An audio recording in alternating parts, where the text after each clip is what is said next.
Our keynote speaker today is Allen Kochenderfer. Al was born in Buffalo County, Wisconsin in 1945. He attended Cochran City High School, followed by the University of Wisconsin in Platteville. He enlisted in the U.S. Army in May 1966, received his officer's commission in 1967, and graduated in Flight School in 1968 as the U.S. Army helicopter pilot. Al served with 7 of the 1st Air Cavalry Squadron in Vietnam in 1968, 69, and 70.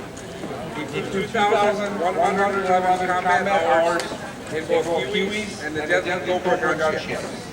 He was shot down 7 times, each time eventually able to return to flight duty. He has received numerous combat awards for his service.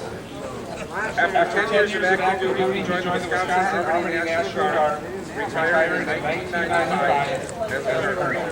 Allen and his wife, Kathy, reside in rural Buffalo County, and they have 4 adult children. Please help me in welcoming Allen Kochenderfer.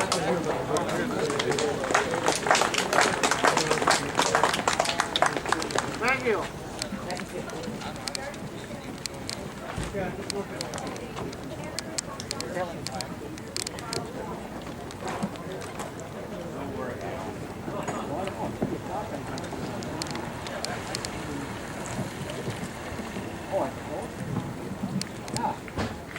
Good afternoon.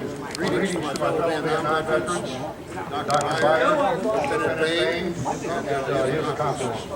Gary Alexis, Professional Medal of Honor recipient, we miss you today. Greetings to all alive veterans of America. I want you to have another time and place in the world as among the warriors.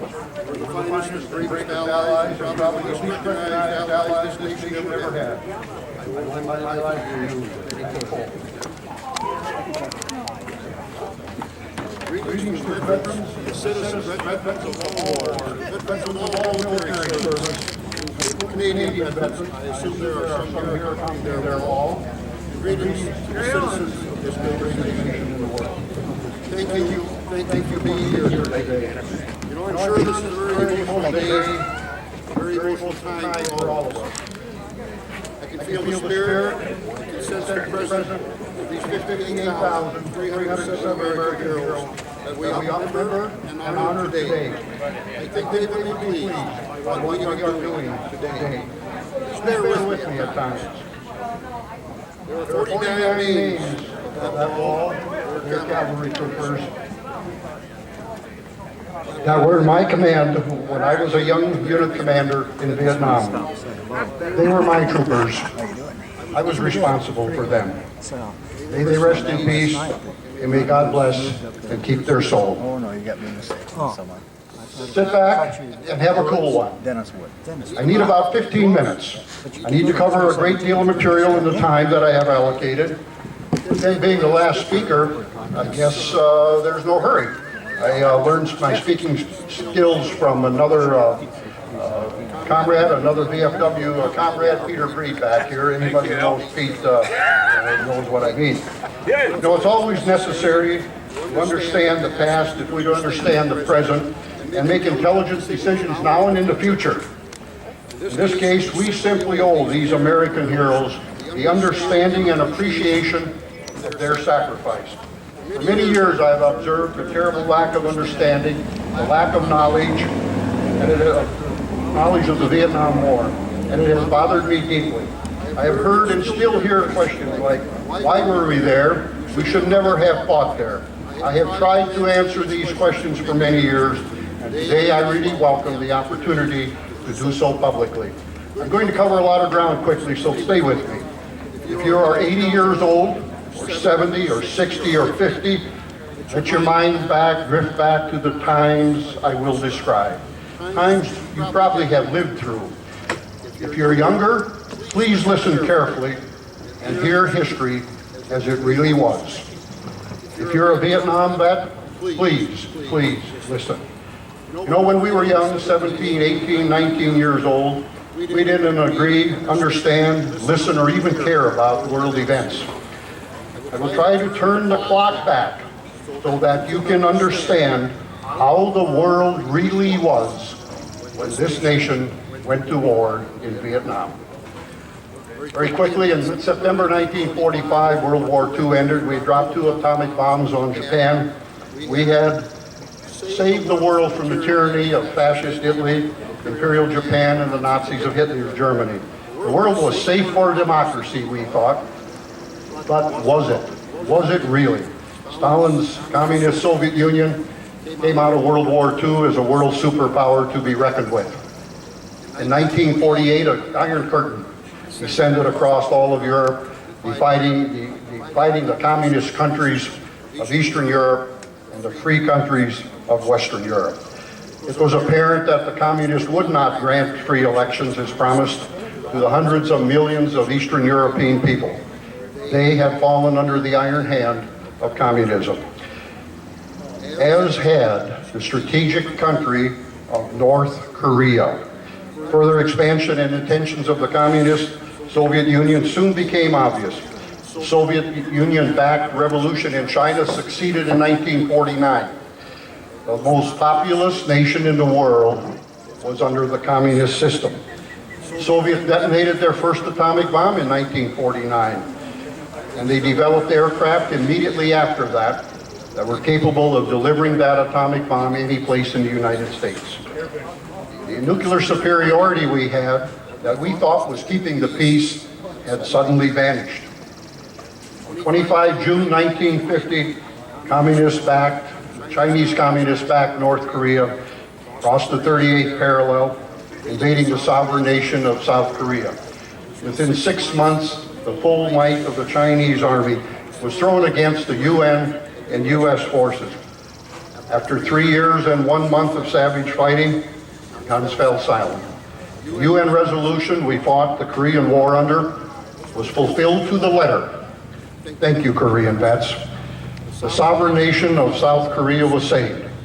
It was said back then that we went halfway around the world and fought for a people that we didn't even know and a country that we never heard of. That's correct.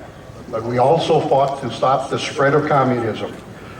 Only 1 year later, in 1954, the communist-backed rebels in Indochina, specifically in Vietnam, defeated the French and drove them out of the country.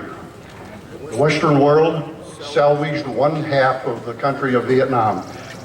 We divided the country at the 17th parallel of northern latitude. Communist north, free south. A brand new nation had been created, and it needed to be nurtured, the Republic of South Vietnam. From 1954 until 1960, President Eisenhower sent thousands of educators, economic and military advisors in a nation-building effort. They literally moved into the same offices that the French moved out of. Our leaders fully knew that Vietnam was the front line against the spread of communism in Asia.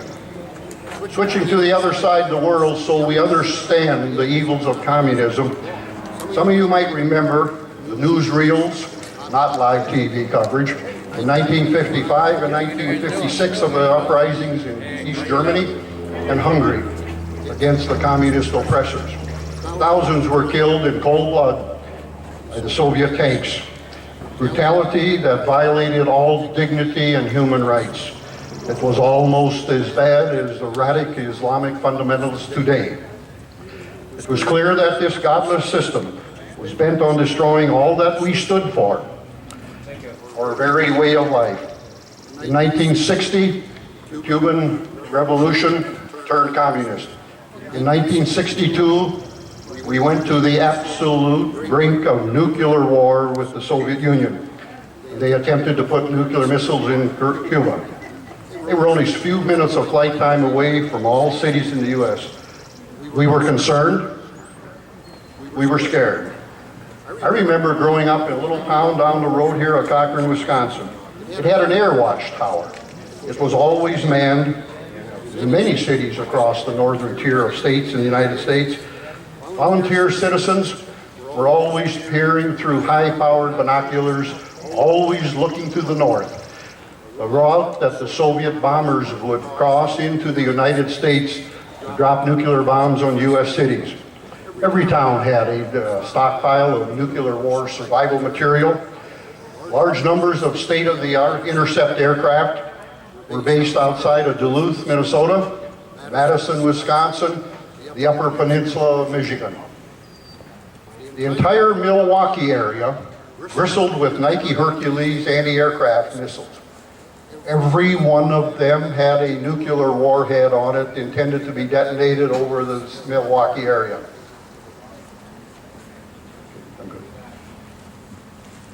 Wisconsin, Minnesota was at the front line of the defense against the nuclear war with the Soviet Union. I remember that, and if you think about it, maybe some of you old-timers do also. My weekly reader showed a map every week on the back cover of the world. It was shaded in red and blue, that which was communist and that was free, and the red was growing rapidly. No one's cared too much. The economy was booming, America was good. Fortunately, our government understood the threat. We entered into military alliances in the Southeast Asia Treaty Organization, which Vietnam was a member. These treaties simply stated, if a member nation was attacked, all members would respond in kind. We did the same thing in Europe with NATO, of course. We pledged our total honor as a nation and credibility to these treaties. This will come into play later, obviously. We developed a common sense domino theory. That is, if one country fell to communism, so would the next, and so would the next. From 1960 to 63, President Kennedy sent thousands of Special Forces troops to assist South Vietnam in its struggle against the fact insurgency. This was not enough. In 1963, the fledgling 9-year-old nation of South Vietnam asked the Southeast Treaty Organization for more help. Several countries, Australia, New Zealand, South Korea, and the United States responded with some additional aid. By 1965, it was absolutely apparent that this aid was not going to be enough. Large numbers of conventional U.S. forces would be necessary to defeat the communists. By now, Cambodia, Laos were under communist control. Vietnam was the front line in Asia in the struggle against communism. By this time, the second most populous country in the world, India, was under the communist sphere of influence.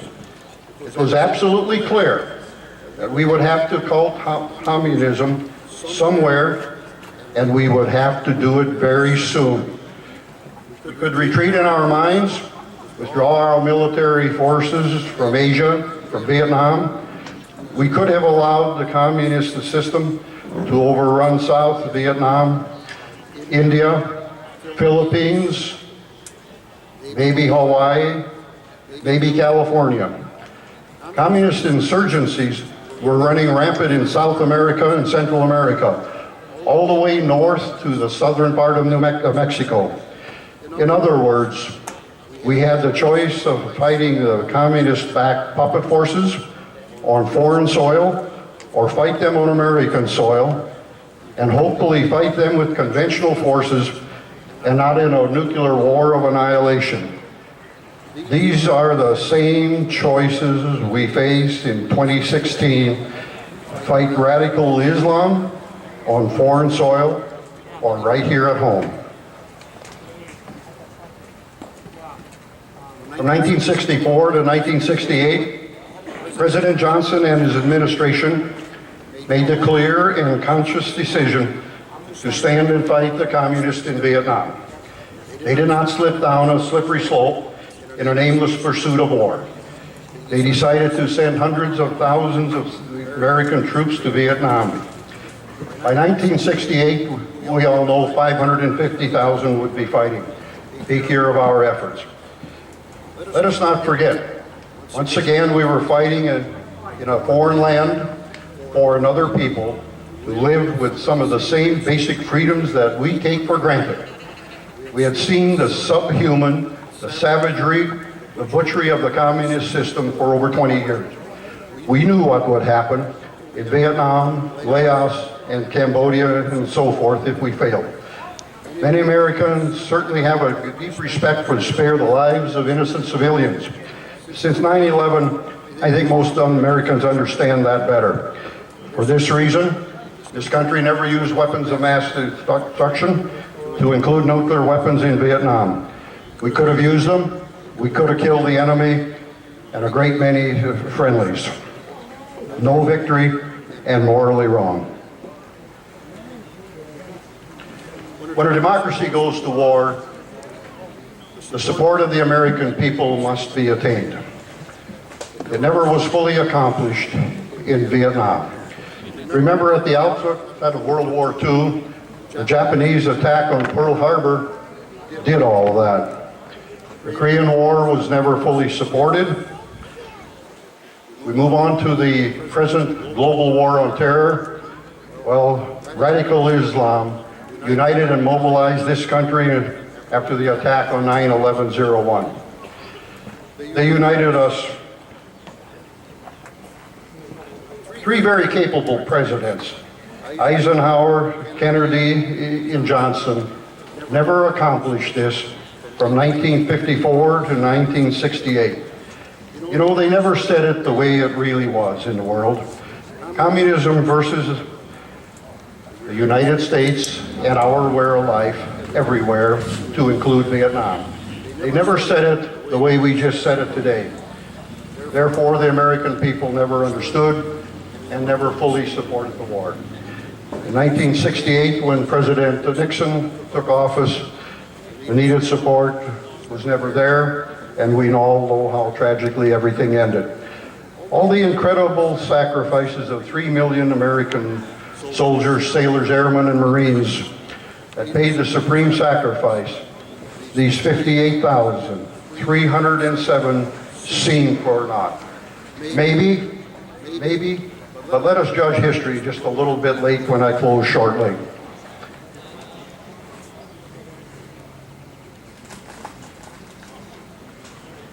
It's too hot to do all of this, so I'm doing a fast forward.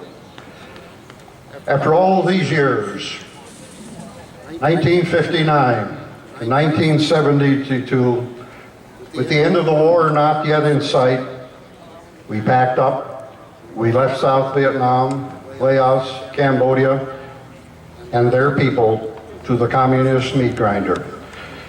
You know, some people legally and illegally evaded the draft. They evaded service to mankind and to their country, including a future president of the United States, Bill Clinton. Yet, some of us gathered here, and over 3 million Americans, 17, 18, 19 years old, stepped forward and answered their nation's call. You know, they served with great honor, courage, under horrific field conditions, without the full support of the American people. Those of us who returned, many times to the public disgrace, or at least public ingratitude. To all vets of all wars and of all eras, I say this to you: the soldiers who fought in Vietnam, those who lived and those who perished, did the same thing that all American soldiers have always done. They did their nation's bidding with honor and courage.